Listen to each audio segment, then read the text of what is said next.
Bonjour à toutes, bonjour à tous. Nous commençons aujourd'hui les entretiens Aerospace Valley. Donc Aerospace Valley, c'est le pôle compétitivité aéronautique, espace et systèmes embarqués du Sud-Ouest. Et ici, nous recevons des gens qui font le spatial quotidiennement dans leur métier, dans leur vie. Et nous avons Philippe Bondeau de Thales Alenia Space à Toulouse. Bon, Thales Alenia Space est à plusieurs endroits, mais surtout, notamment, ce qui nous intéresse à Toulouse. Et nous allons parler de quelque chose qui est peu connu dans les satellites, ce qu'on appelle là-bas le cœur des satellites, les hybrides. Ce sont des tout petits circuits qui font finalement le travail du satellite. Oui, tout à fait. En fait, toute l'électronique embarquée des satellites est traitée via des microcircuits, donc en fait, qui sont de la taille du micron jusqu'au millimètre. Et donc, en fait, l'information, ce qu'il faut imaginer, c'est que l'information image, c'est-à-dire les télés ou les télécommunications, passent par des fils de 10 microns, voire 20 microns. Voilà. Alors, j'ai eu la chance, moi, de filmer, de faire un reportage pour la Cité de l'Espace à Toulouse. Les gens travaillent sous microscope, c'est étonnant quand même. Alors en plus, il faut savoir que ce sont des petits circuits, donc l'enjeu de la miniaturisation, mais aussi ce sont des circuits qui supportent des conditions effroyables. Je veux dire, un téléphone portable ne résisterait pas à ce qui se passe là-haut. Oui, en fait, on a des gammes de température. Nos composants sont qualifiés pour des températures de moins 40 à plus 150 degrés, puisqu'en fait, en orbite... Moins 40 à plus 150. Oui, voilà, c'est l'enveloppe en fait de qualification. Après, derrière, en conditions d'utilisation, on arrive à du moins 15, plus 80. Voilà. Donc, effectivement, le personnel travaille est hautement qualifié et travaille sous binoculaire sur des grossissements qui vont de 50 à plus de 1000 fois. Et donc en fait au quotidien on travaille habillé pour la protection des poussières dans les salles blanches. Voilà. Oui, on a l'impression de voir des chirurgiens un petit peu au travail, hein, voilà, puisqu'ils sont blancs de pied jusqu'à la tête. Voilà. Alors pourquoi cette exigence? Parce que les poussières peuvent empêcher les circuits de fonctionner correctement finalement. Oui. La moindre poussière, hein, on est dans une exigence de propreté absolue. Absolue, oui. Donc c'est la propriété en fait des hybrides, qui est un mélange de technologies. Et qu'on ferme en fait, qu'on met dans un boîtier hermétique pour réaliser cette fonction électrique. Voilà. Donc effectivement, par rapport, si je peux venir sur le terrain du personnel, donc au niveau des métiers, nous avons des personnes hautement qualifiées. Donc au niveau opérateur, on part du baccalauréat jusqu'à des techniciens supérieurs et des UT pour tout ce qui est réglage des hybrides et tests. Et ensuite, on a bien sûr des ingénieurs de formation pour l'encadrement et puis la réalisation en fait, de tous les plans de test. Voilà, donc pour les jeunes qui s'intéressent aux métiers spatiaux, c'est pas uniquement la voie ingénieur, on peut rentrer à partir du bac pro et il y a une possibilité de formation et de progression en interne. Oui, tout à fait. En fait, dans mon métier, j'ai pris deux contrats d'apprentissage à partir du bac que j'ai mené jusqu'à la maîtrise. Donc c'est l'avantage au niveau spatial, c'est-à-dire qu'en fait, on a quand même la possibilité d'évoluer dans la société, même avec un niveau bac. Donc un métier qui s'apprend par une formation, on va dire, de base, bac pro, BTS, etc., et qui s'apprend chez Thales Alenia Space. Alors j'ai assisté à quelque chose d'étonnant.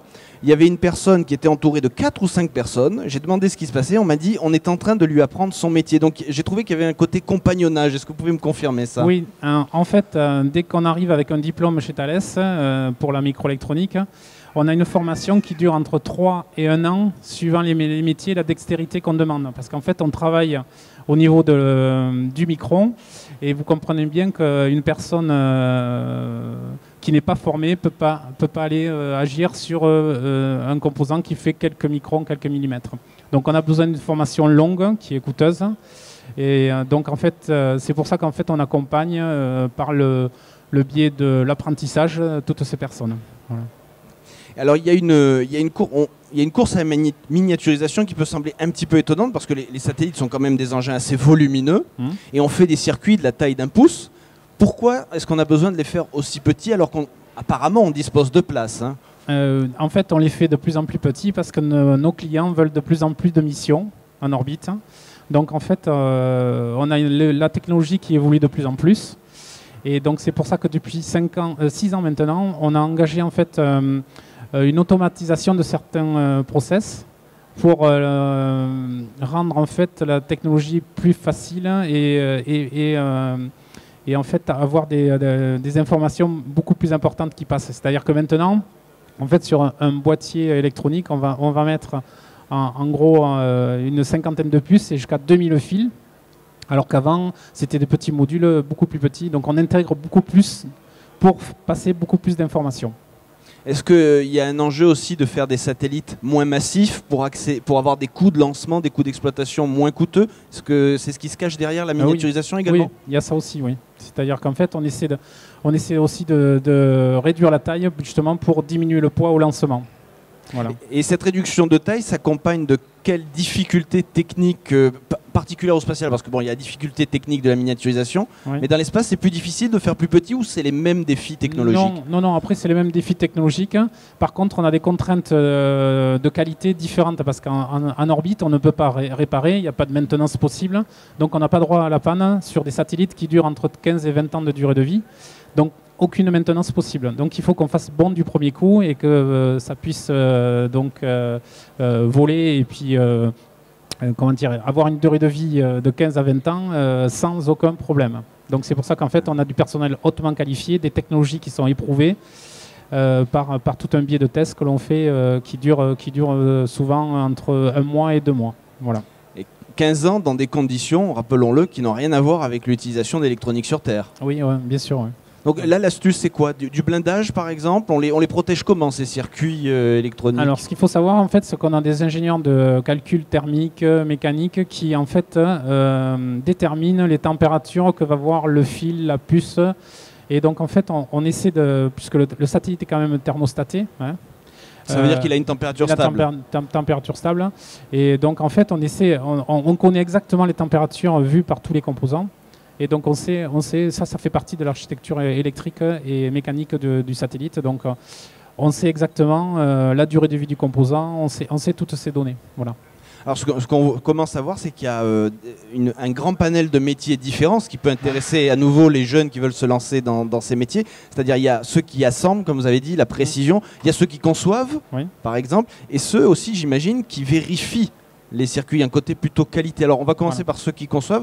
Vous avez commencé par exemple de quel côté dans ce métier-là? En fait, j'ai fait de la conception technologique dans un premier temps. Voilà, donc j'ai commencé par la conception. Ensuite, je suis passé côté production, dans la gestion de production d'un groupe de fabrication hybride, par exemple.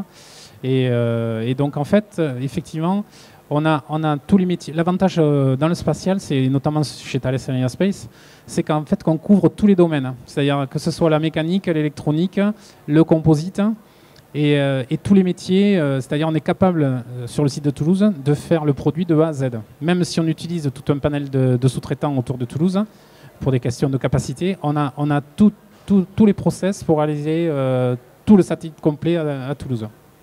D'accord. Donc un panel de métiers et dans lequel quelqu'un qui commence sa carrière peut évoluer, c'est-à-dire il n'y a pas une sorte de routine qui peut s'installer. S'il a envie de se diriger vers d'autres métiers, c'est possible. Oui, mais en fait, moi je suis électronicien de base, par exemple. Et donc depuis 4 ans, je suis dans la partie assemblage mécanique de la charge utile.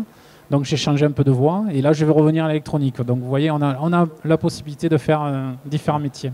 Alors vous citiez juste à l'instant le fait de faire appel à des sous-traitants. Donc j'imagine que la logique Aerospace Valley, ce tissu de sous-contractants, de contractants, d'entreprises partenaires, c'est important pour quelqu'un comme Thales Alenia Space, enfin comme une entreprise comme Thales Alenia Space, d'avoir des grandes compétences industrielles et technologiques regroupées dans une région. Oui, tout à fait. En fait, on a certifié différents sous-traitants avec nos méthodes de travail et on utilise, alors je ne sais pas le nombre, mais c'est bien une cinquantaine d'entreprises en électronique, en mécanique et en composite pour réaliser nos satellites. Oui, donc un véritable, on va dire, c'est une logique de région. Hein. On est vraiment dans Aquitaine, Midi-Pyrénées pour fabriquer tout cela. Oui, tout à fait. Oui. D'accord. Bien écoutez, nous vous remercions beaucoup d'être venus, d'avoir inauguré ces entretiens. Merci beaucoup. Et puis nous continuons bientôt avec d'autres intervenants et aussi nous aurons d'autres entretiens aujourd'hui à 16h. Merci beaucoup.